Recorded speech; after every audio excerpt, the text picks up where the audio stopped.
Ya, bagian lanjutan untuk bagian ini adalah jadi yang terakhir yang sebelumnya kita membahas mengenai, keabsahan Yesus menjadi raja ya, bahwa Yesus itu adalah raja atas atas gereja dan juga untuk, secara mediatorial.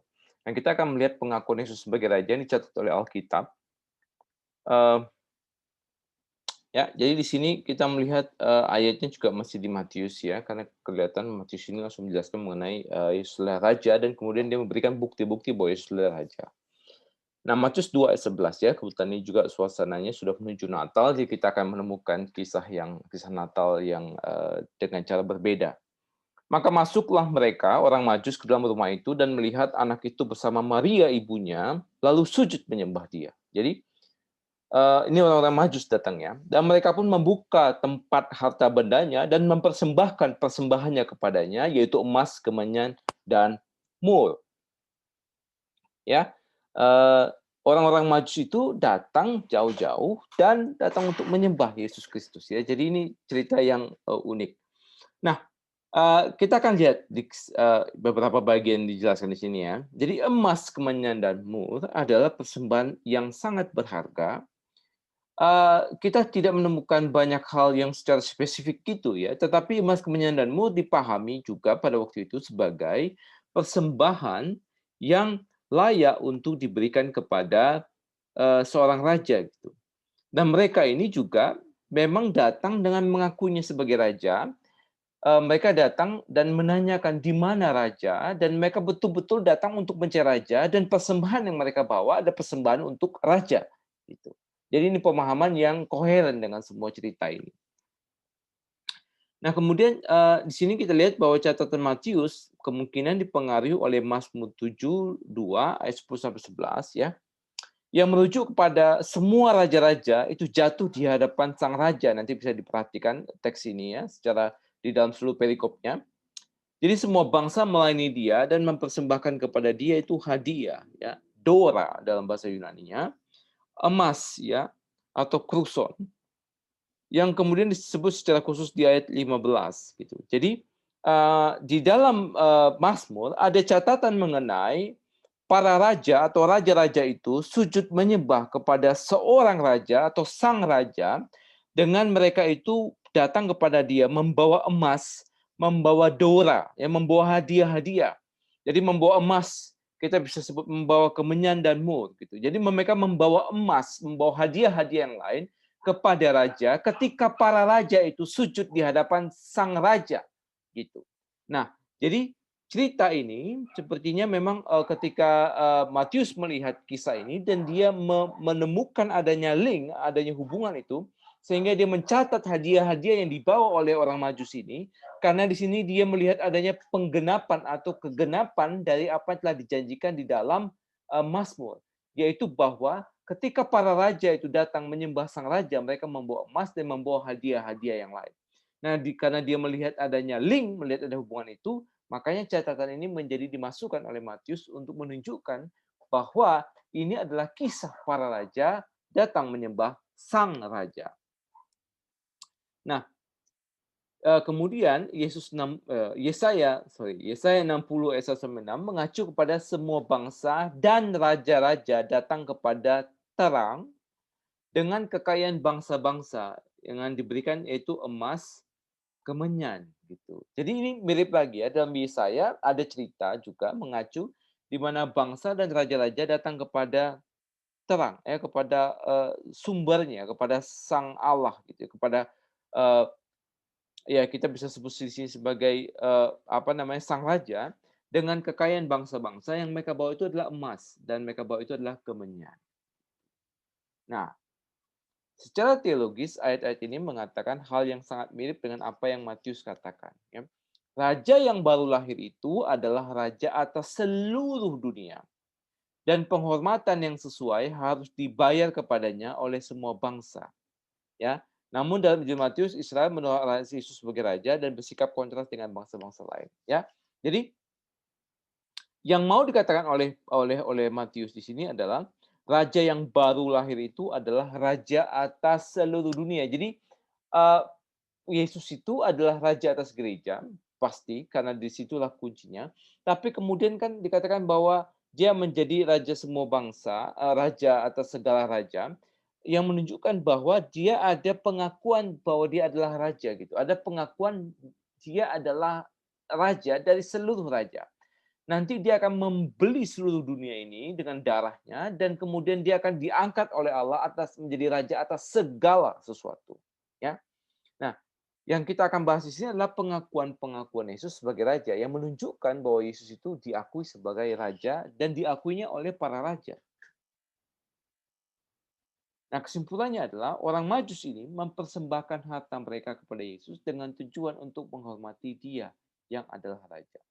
Jadi di sini Matius memberikan sebuah catatan mengenai emas, kemenyan, dan mur dibawa oleh orang Majus, kemudian untuk dipersembahkan kepada Yesus, dan bentuk persembahan ini yaitu emas, kemenyan, dan mur. Mur di sini tidak dijelaskan, ya, tetapi kita bisa melihat dari dua teks ini, dari Mazmur dan Yesaya, bahwa mereka ini membawa hadiah-hadiah kepada sang raja. Nah, hal ini tegaskan oleh Matius pada waktu orang Majus itu pertama kali sampai di Yerusalem. Mereka tidak bertanya di mana Yesus dilahirkan, juga bukan bertanya di mana anak Yusuf itu dilahirkan. Jadi bukan ini yang mereka tanyakan. Sebaliknya mereka bertanya di mana raja orang Yahudi itu baru dilahirkan, ya. Jadi mereka ini datang dari tempat yang sangat jauh gitu ya. Mereka itu datang untuk bertemu seorang raja. Dari mana mereka tahu raja itu lahir? Kita juga tidak diberitahu pasti oleh Alkitab. Tapi sepertinya mereka itu melihat, tahu entah bagaimana ya, mungkin juga tahu dari kitab-kitab Perjanjian Lama yang juga tersebar begitu ya. Jadi kemungkinan orang Majus ini kan berasal dari daerah, apa namanya, Babel begitu, daerah Babel yang lama di mana orang Israel pernah dibuang atau juga mungkin di tempat-tempat lain, di mana mereka itu menemukan juga kitab-kitab Perjanjian Lama tentang, janji kepada umatnya, yaitu raja, yaitu orang Yahudi, bahwa mereka akan memiliki raja dan akan digenapi, janji ini bahwa akan lahir seorang raja, ya. Dan mereka bisa menemukan itu, tetapi orang orang Israel sendiri tidak menemukannya, ya. Jadi sesuatu yang, apa namanya, ironi. Matius menegaskan bahwa Yesus lahir sebagai seorang raja. Waktu dia lahir, dia adalah raja orang Yahudi, dia adalah keturunan Daud. Itulah sebabnya di awal Injilnya, Matius perlu menjelaskan silsilah Yesus Kristus, sehingga ia adalah orang untuk menunjukkan bahwa ia adalah orang yang sah untuk duduk di atas kerajaan Israel. Jadi, siapa Yesus? Yesus adalah waktu dia lahir, dia adalah raja orang Yahudi. Kenapa dia raja orang Yahudi? Karena dia anak daripada Daud. Gitu.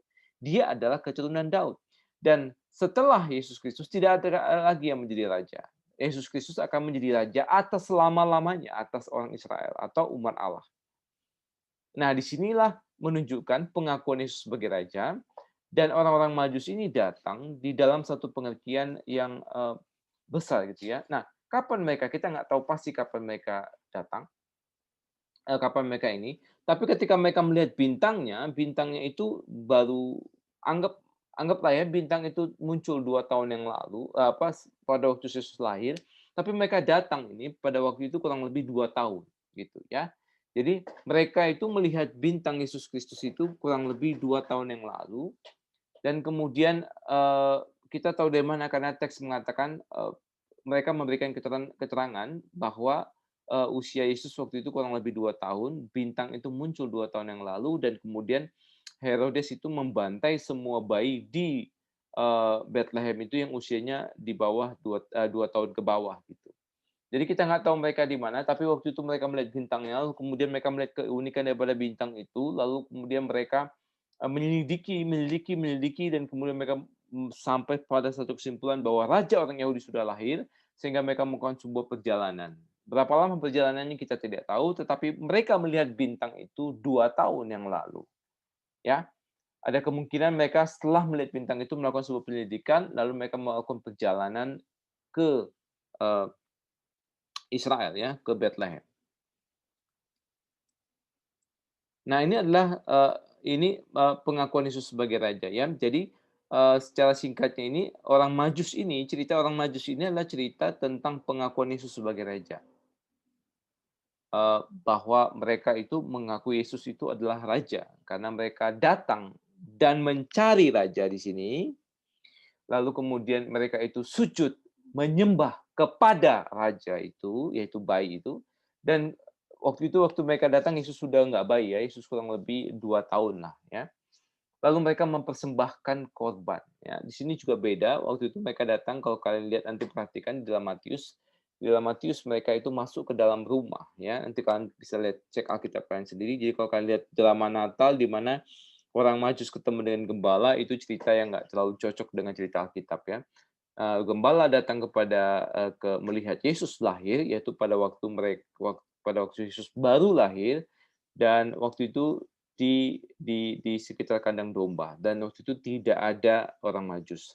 Orang Majus waktu itu masih ada di kampung mereka masing-masing. Mereka melihat bintang itu ada, dan kemudian mereka menyelidikinya, dan butuh waktu 2 tahun. Akhirnya mereka sampai mereka memikirkan, mencari, menyimpulkan, dan kemudian melakukan perjalanan sampai 2 tahun kemudian, dan mereka waktu itu Maria dan Yusuf sudah tinggal di rumah, gitu ya. Nah, sekarang kita lihat penahbisan Kristus sebagai raja. Ya. Kapan dia ditahbiskan? Bagaimana dia ditahbiskan? Nah, pengurapan peneguhan raja dalam Perjanjian Lama. Kita lihat bagaimana Perjanjian Lama itu menahbiskan seorang raja. Nah, pengurapan Saul.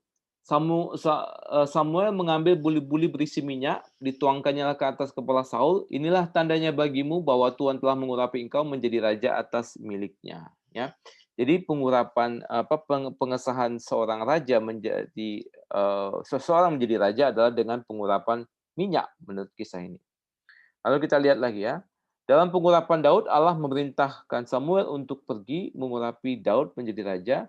Kemudian Samuel mengambil tabung tanda yang berisi minyak itu dan mengurapi Daud. Ya, jadi dia mengurapinya dengan minyak dituangkan.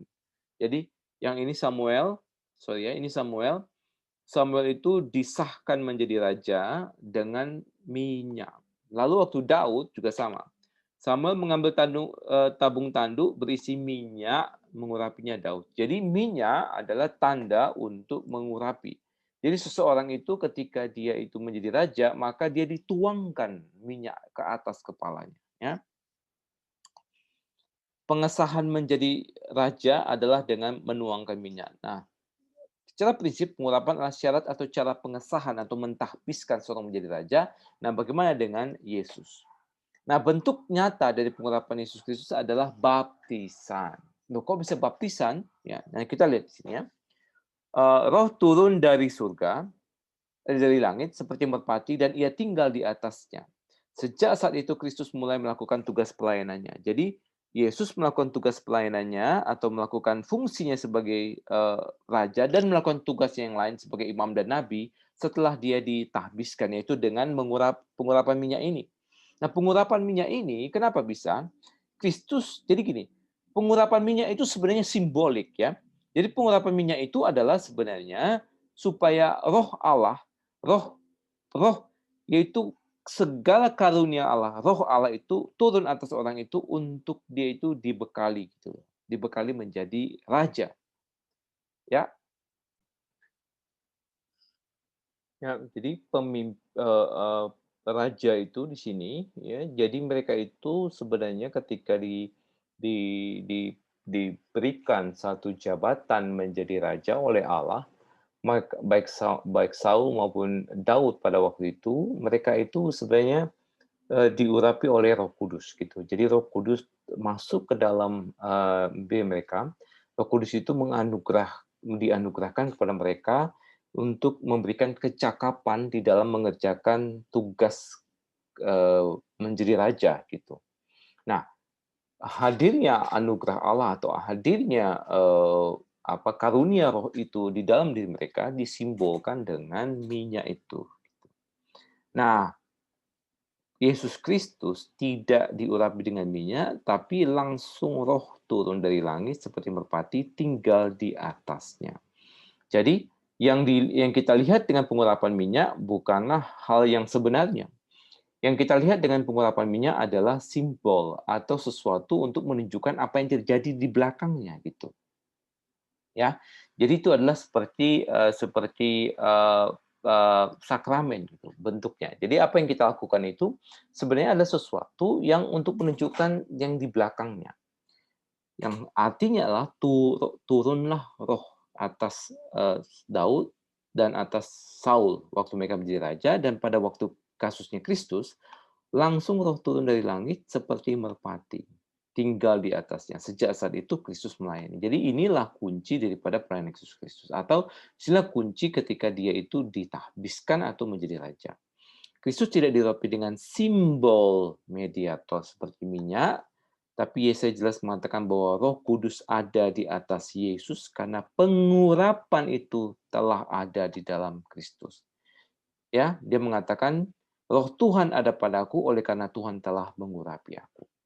Jadi di sini kita melihat bahwa kapan penahbisan Yesus menjadi raja, Yesus raja sejak bayi. Maksudnya itu dia kan keturunan Daud, maka dia punya punya peran sebagai raja, ya. Sama juga dengan misalnya anaknya Daud, Salomo. Salomo itu akan menjadi raja, tapi kan ada masa di mana dia ditahbiskan menjadi raja.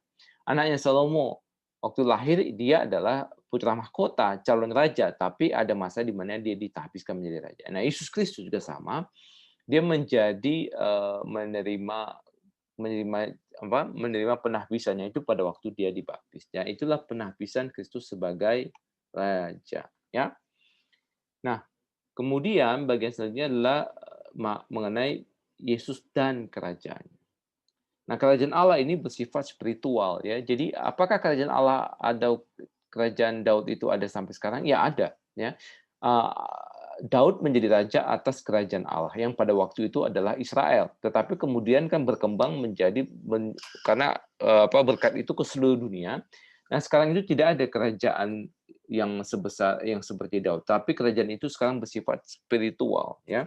Sejak awal spiritual, tapi kan dulu fisikalnya ada, sekarang spiritual.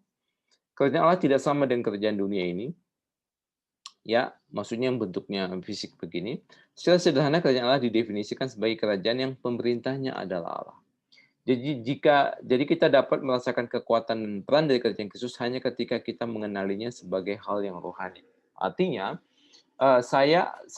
kita, ya, semua orang-orang percaya ini adalah anggota kerajaan Allah, dan kita sini sedang hidup sebagai anggota kerajaan, dan kerajaan Allah itu sudah datang, belum penuh, tapi akan penuh gitu. Jadi kita yang sebagai umat kerajaan Allah ini sebenarnya sedang tersebar di seluruh dunia, kita sedang menegakkan kerajaan Allah ini. Jadi dimanapun kita berada, kita ini sedang menegakkan, menghadirkan kerajaan Allah sebaik mungkin, sejelas mungkin gitu. Karena kita sedang menuju progresivitas, ya, progresivitas yang penuh. Gitu. Kapan penuhnya? Waktu Yesus datang kembali sebagai raja di bumi ini, dan dia akan tinggal selama-lamanya di bumi ini. Dan dia akan stay di bumi ini untuk selama-lamanya. Dan disitulah kerajaan Allah ini menjadi penuh atas bumi ini. Ya, sekarang belum. Sekarang ini masih OTW, ya. Nah, kata kerajaan itu adalah basileia dalam bahasa Greka atau Yunani. Ya, dalam Alkitab dapat dimengerti dalam 3 hal, yaitu otoritas atau kekuasaan kerajaan, ya, kekuasaan di mana hak prerogatif seorang raja berlaku, ya, lalu kemudian ada orang-orangnya, yaitu bagi mereka yang tunduk pada otoritas tersebut, baik komunitas maupun wilayah yang tunduk, itu artinya, ya. Jadi ada otoritas kerajaannya, ada pemerintahnya. Lalu kerajaan itu digunakan untuk menunjukkan pengaruh dan otoritas kerajaan tersebut. Jadi waktu itu tadi sudah dijelaskan bahwa ada kelompok berotoritasnya itu rajanya, ada wilayah dan orangnya, lalu kemudian ada pelaksanaan otoritas itu terhadap mereka yang ada di dalam kerajaan itu. Jadi dalam PB, orang-orang yang mengaku Kristus sebagai raja, mereka itu adalah anggota daripada kerajaan Yesus Kristus, ya. Jadi ini perlu diingat baik-baik, ya. Oke, kita sampai ke bagian akhir. Itu berkat kerajaan Allah di bumi, ya. Ini bagian kesimpulannya. Jadi Kristus itu memerintah di dalam dan di luar diri orang percaya untuk kepentingan orang-orang percaya. Jadi kita ini adalah umat Allah. Sehingga kita ini adalah anggota kerajaan Allah, dan kita ini wajib menghormati raja kita, yaitu Yesus Kristus, ya. Ya dimanapun kita berada, ingat bahwa kita ini adalah anggota kerajaan, kita ini adalah ambasadornya Kristus dimanapun kita berada, dan kita ini sedang menegakkan kerajaan itu dengan apa? Dengan menghadirkan nilai-nilai kerajaan itu di dalam dunia, ya. Apa yang dihadirkan? Semua kebenaran-kebenaran Allah itu dalam dunia. Itu sebabnya kita menjadi agen-agen yang melaksanakan kebenaran Allah. Nah, di luar dari orang percaya, artinya Yesus Kristus itu juga bekerja untuk mendatangkan seluruh menghadirkan kerajaan Allah di dunia ini, ya. Dia mengontrol pemerintah, pemerintah dia angkat, dia turunkan, gitu. Jadi dia berkuasa atas segala sesuatu dan dia berdaulat atas segala sesuatu.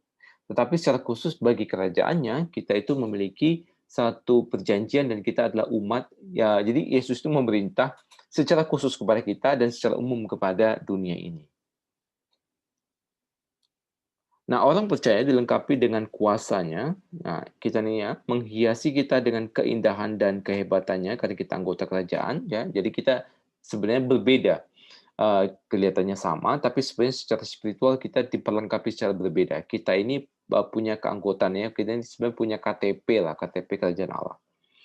Ya, untuk memperkaya kita dengan kekayaannya dan karunia roh, ya, yang tidak kita miliki di dalam diri kita yang alamiah. Jadi kita ini punya talenta, kita punya yang lain gitu ya. Semua orang di dunia sama. Tapi di dalam spiritual tidak. Kita ini punya satu kelebihan-kelebihan.